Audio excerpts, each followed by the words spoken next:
I've already explained you the cross, how to make the cross. Now what to write in the theory when the law of dominance will come. ठीक है, तो इस law में आपको क्या लिखना है, when two pure parent plants are crossed.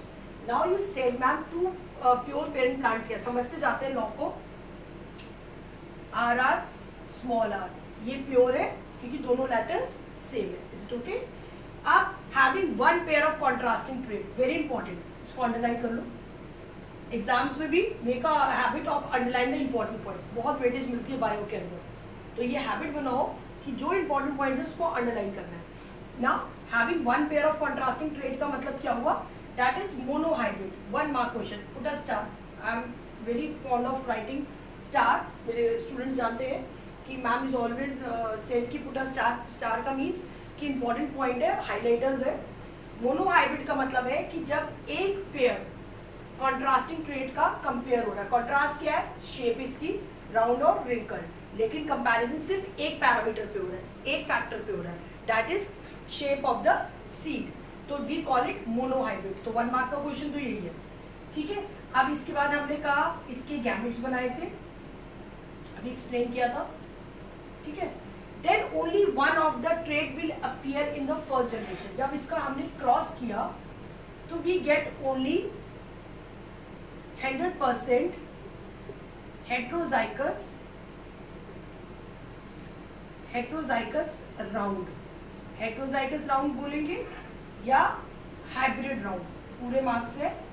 Don't get confuse, दोनों एक ही मतलब होता है, हेट्रोजाइकस का भी और हाइब्रिड का भी. Is it okay?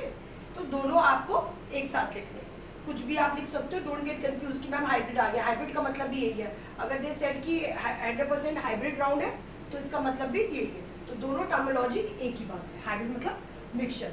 जैसे as I give you simple example in day to day life, like जो कीनू है is the hybrid of oranges and मौसमी, है ना, वो हाइब्रिड है.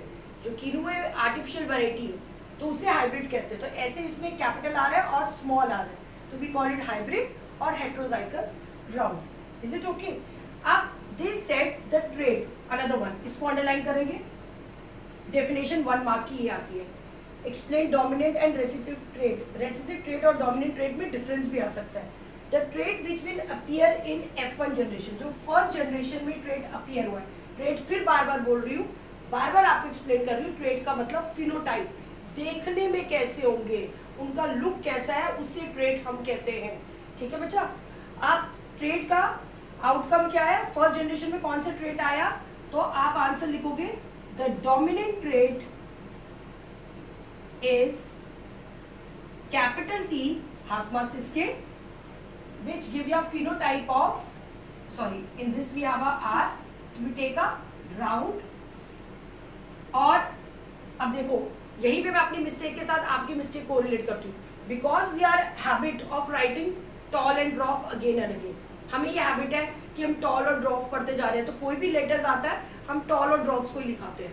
But I did a mistake कि मैंने एकदम, मेरी भी हैबिट है कि टॉल से एक्सप्लेन करना, but immediately I correlate that it should be a R. तो ये बात का भी ध्यान रखना कि हमारा फैक्टर्स कौन सा. हम सब बिल्कुल सही कराते हैं, बट समटाइम इट हैपेंस कि हम क्या करते हैं, हम अपने लेटर्स जो माइंड में चल रहा होता है, जो क्वेश्चन में लेटर्स गिवन है, जो फिनोटाइप उन्होंने दे रखा है, जो उन्होंने ट्रेड्स दे रखे हैं, उनको छोड़ के हम अपने फैक्टर्स लिखाते हैं जो हमारे माइंड में चल रहे होते हैं. Is it okay? तो dominant trait here is given R लिखेंगे. ठीक है, and round.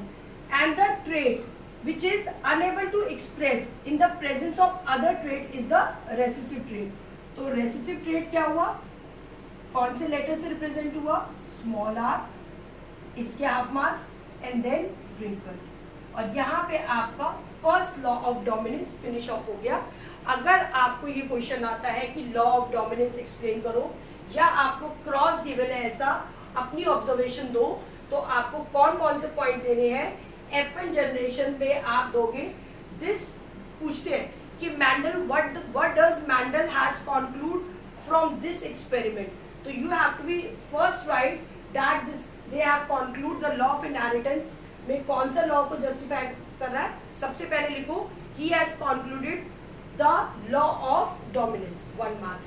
This is a monohybrid cross. Second point.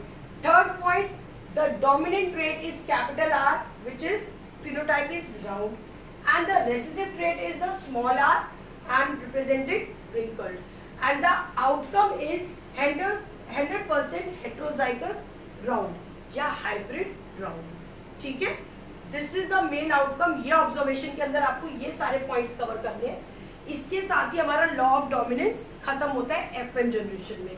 I will continue with the second law in the upcoming video, the law of segregation and law of purity of gametes. God bless you all. कोई भी doubts हो, कोई भी queries हो, please write to me and take care.